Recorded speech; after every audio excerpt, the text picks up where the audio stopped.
Ooh-wee. Kind of like the... He's gonna be in this fucking video. He's gonna be in this video.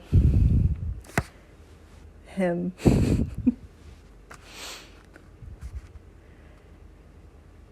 In which Kazul has a dinner party and Cimarine makes dessert. Cimarine watched Thranduil go with feelings of great relief. Now she had at least a month to find permanent ways of discouraging the knights, for she was quite certain that Thranduil would spread the news of her injury. She decided to put up her sign anyway, just in case, and after a little looking, she found a scrubby tree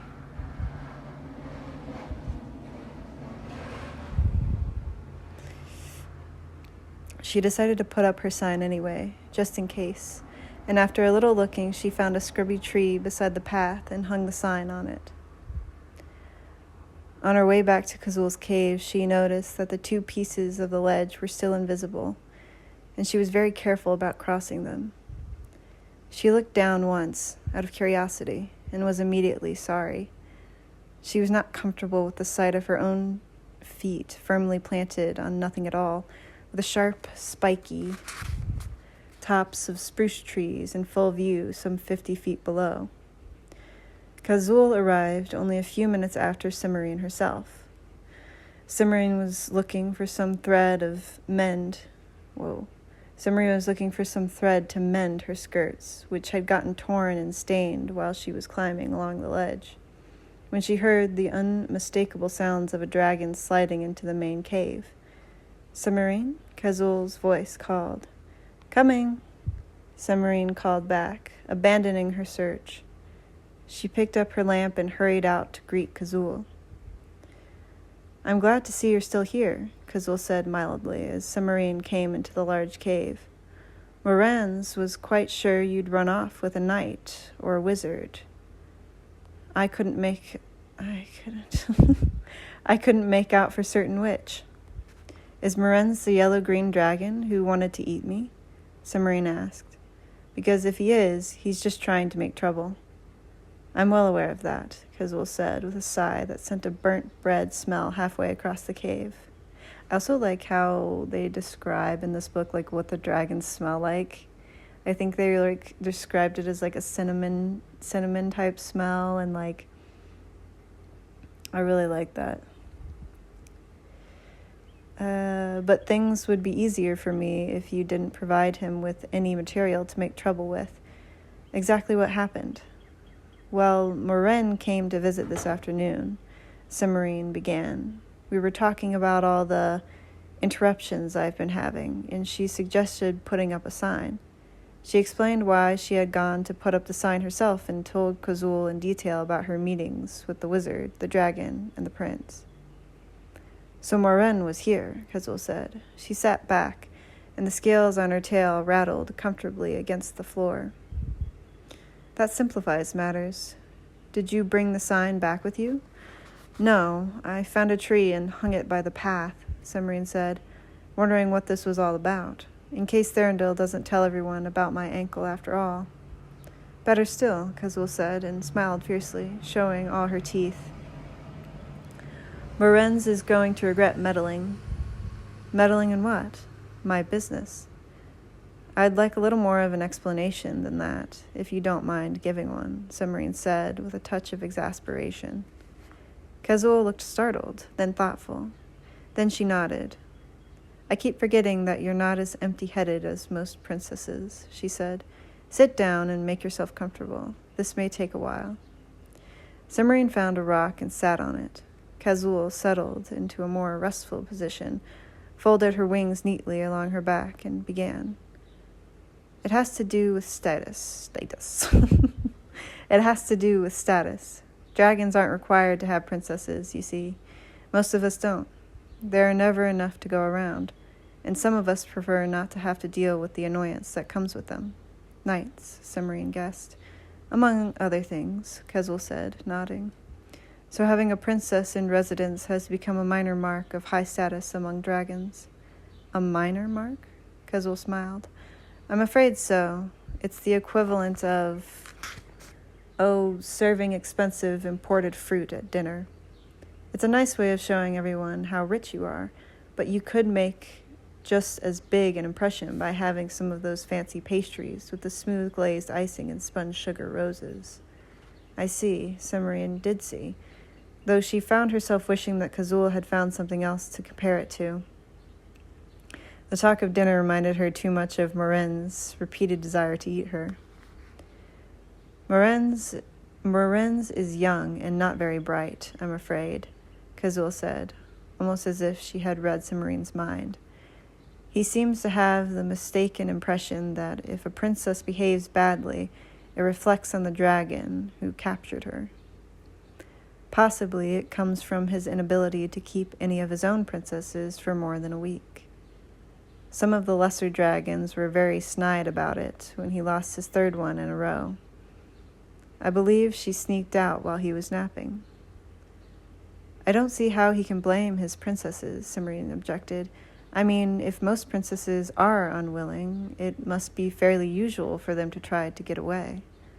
Of course, but Morenz doesn't see it that way.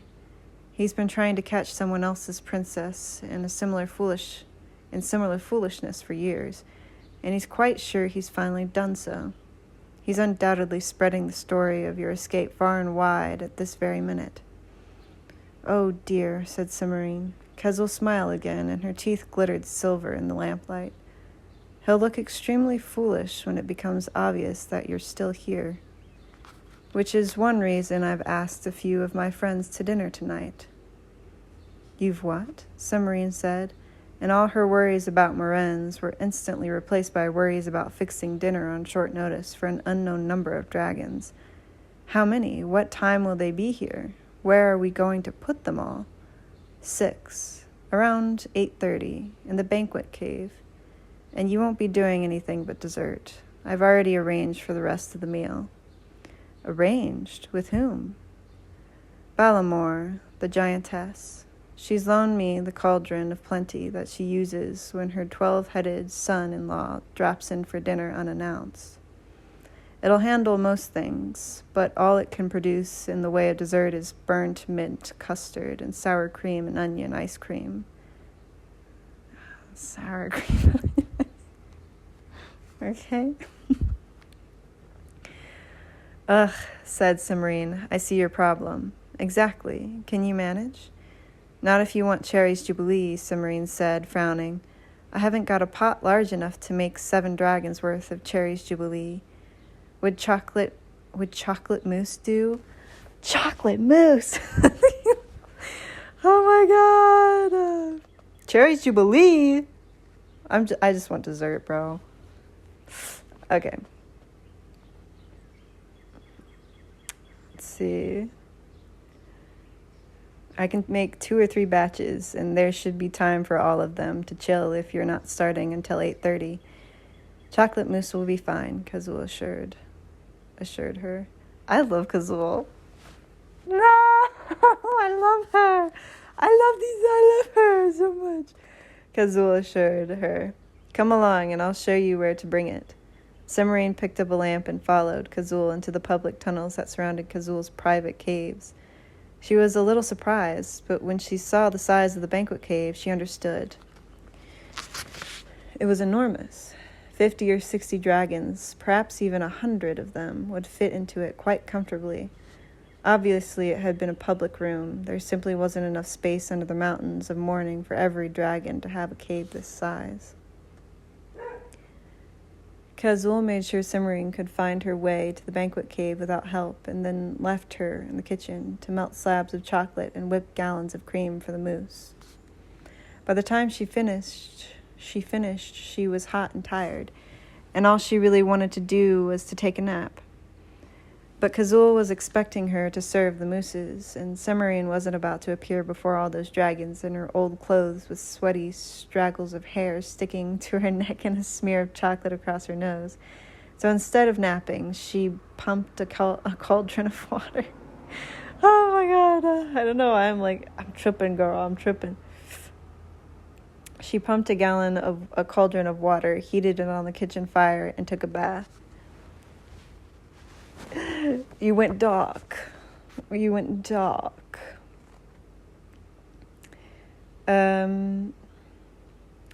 Once she was clean, she felt much better. She checked to make sure mooses.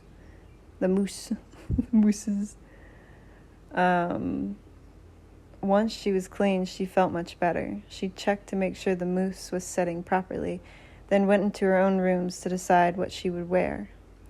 Unfortunately, she was afraid she didn't have much choice.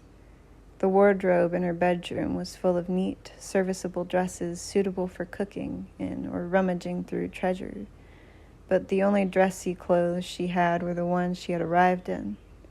She got them out of the back of the wardrobe and found to her dismay that the hem of the gown was badly stained with mud from her long walk.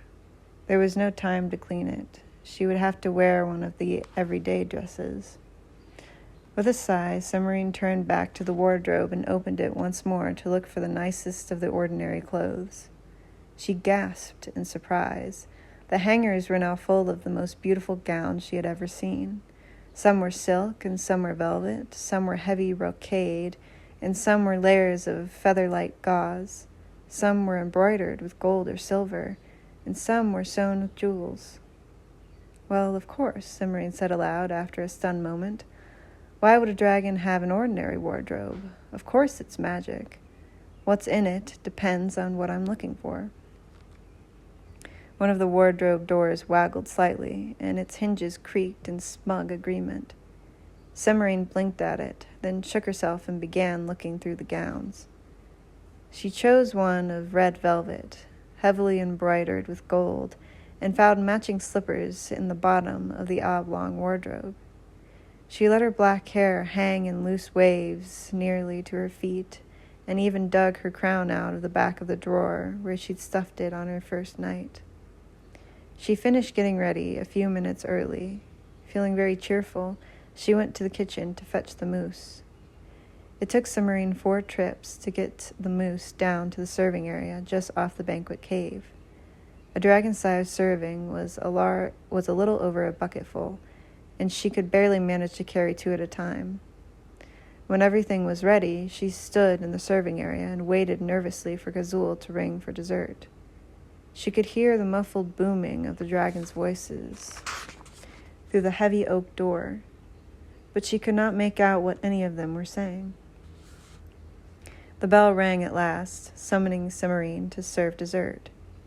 She carried the moose into the banquet cavern, 2 servings at a time, and set it in front of Kazul and her guests. The dragons were crouched around a shoulder-high slab of white stone. Summerine had to be very careful about lifting the moose up onto it.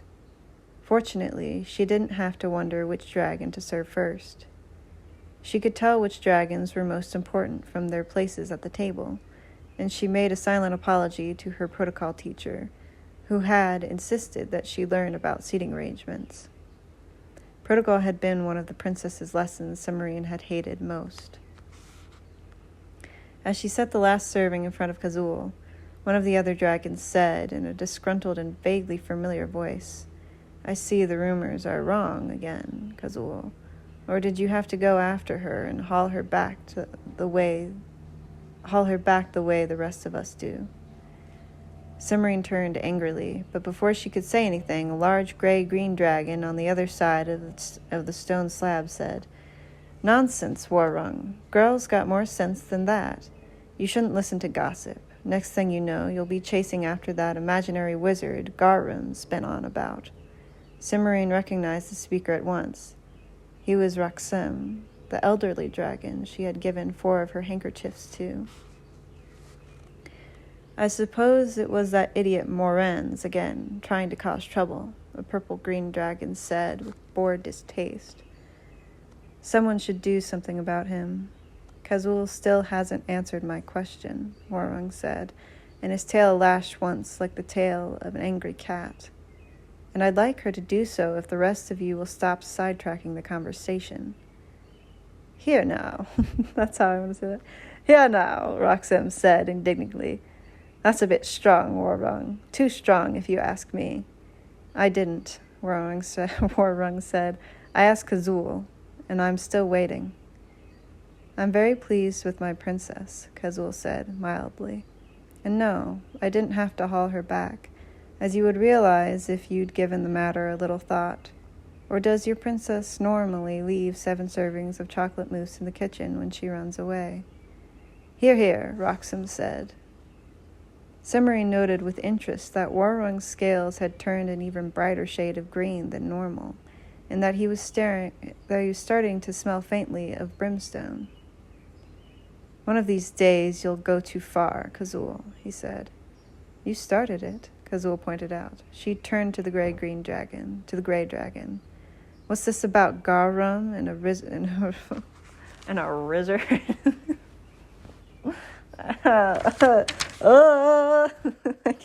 I don't know. You started it, Kazul pointed out. She turned to the gray dragon. What's this about garum and a wizard, Roxem? You haven't heard, Roxem said, sounding surprised.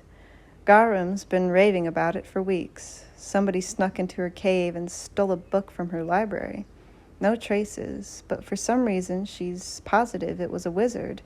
Achoo! Roxem sneezed, emitting a ball of flame that just missed hitting his bowl of mousse. Gives me an allergy attack just thinking about it. If it wasn't a wizard, who was it? The dragon at the far end of the table asked. Could have been anybody, an elf, a dwarf, even a human, Roxem responded. No reason to think it was a wizard just because Garim didn't catch him in the act. Not with the amount of time she spends away from home. Which book did she lose?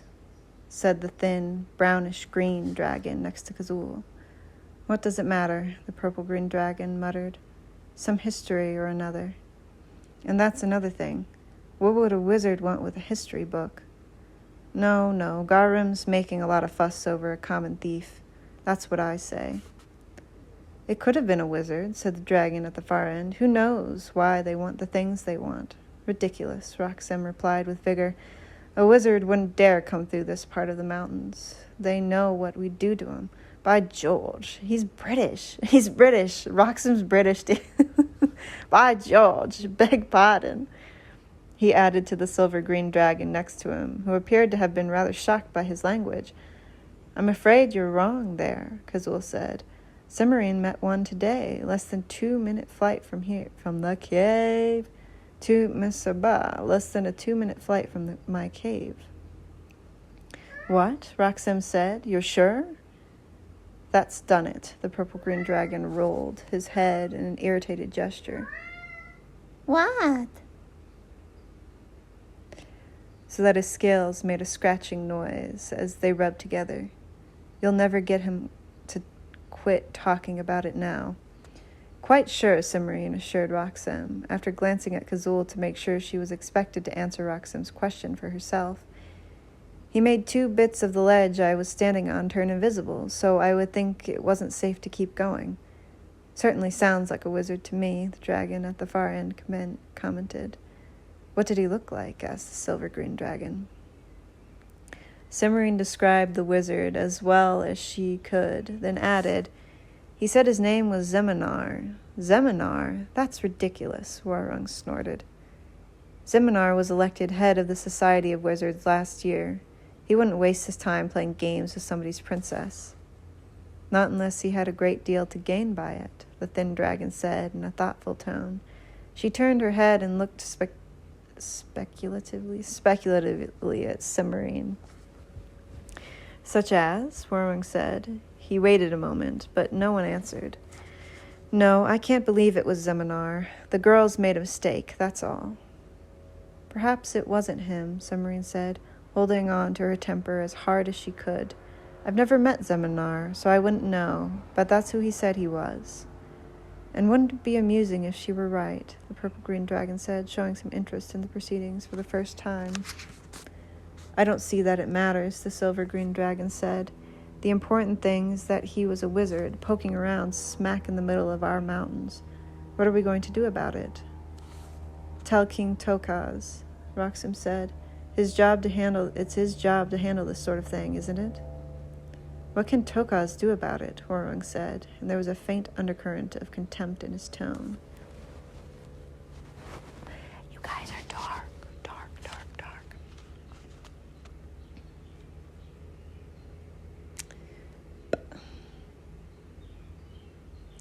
Contempt in his tone. He could use the king's crystal to find out what the wizards are really doing, the thin dragon said in a prim tone. He won't use the crystal for anything less than a full-fledged war, Horung said. And why should he? What about Tokaz? What could Tokaz do? Oh my god. I need to take a second. Oh! That is a little bit concerning, but I really don't think that you're going to be able to see that.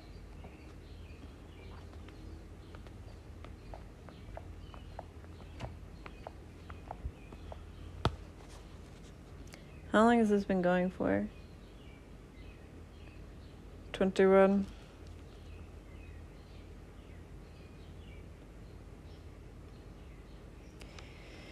He won't use the crystal for anything less than a full-fledged war, Horung said.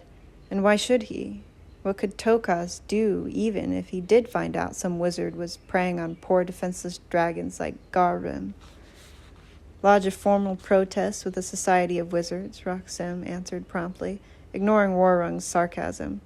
Proper thing to do, no question. Then the next time anyone sees a wizard, his voice trailed off, and he snapped his teeth together suggestively. He'd probably just set up a committee, the purple-green dragon said. Can't anyone think of something else? I don't think we should do anything until we have some idea what Zeminar was after, said the thin dragon. It could be important. We have to do something, the silver-green dragon said. Her claws clashed against the stone table. We can't have wizards wandering in and out whenever they please. Why, we lose half our magic in no time. Not to mention everyone sneezing themselves silly every time one of those dratted staffs gets too close, added the dragon at the far end. The dragons began arguing amongst themselves about what to do and how best to do it. They reminded Cimmerian of the way her father's ministers argued. Everyone seemed to agree that something ought to be done about the wizards, but they each had a different idea about what was appropriate. Roxem insisted huffily that the only thing to do was to inform the king, who would then make a formal protest. The thin dragon wanted to find out what the wizards were up to. She didn't say how this was to be done, before anyone tried to chase them off. The silver-green dragon wanted patrols sent out immediately to eat any wizard who ventured into the mountains of mourning. The dragon at the far end of the table wanted to attack the headquarters of the Society of Wizards the following morning, and the purple-green dragon thought it would be most entertaining to wait and see what the wizards did next. Horung was the only one of the guests who did not have a proposal, though he made occasional comments, usually sarcastic ones, about everyone else's suggestions. Kazul did not say anything at all.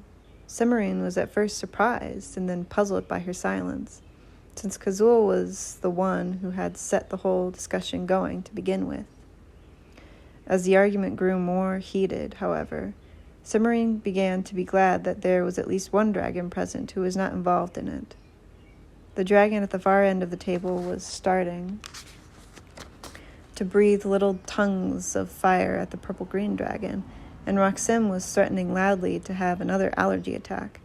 But Cimmerian was fairly sure that Kazul would stop the discussion before things got completely out of hand. Kazul has big dick energy. I'm sorry. I'm sorry! Okay. She was right. A moment later, while the dragon at the far end was taking a deep breath to continue arguing, and the thin dragon was winding up a long, involved train of logical reasonings why her proposal was the best, Kazul said, "Thank you all for your advice. I'll certainly think about it before I decide what to do." "What do you mean by that?" the thin dragon asked suspiciously. "It was my princess who met the wizard," Kazul pointed out.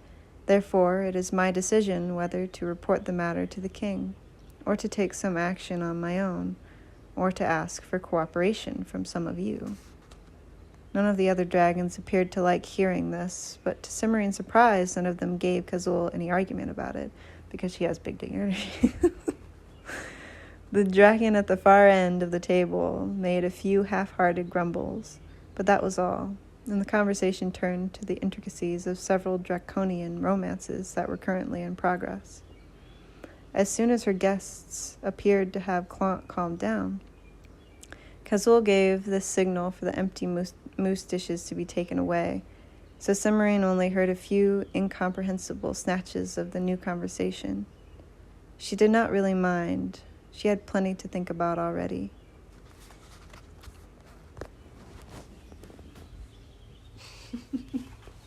Oh my god, such a good book.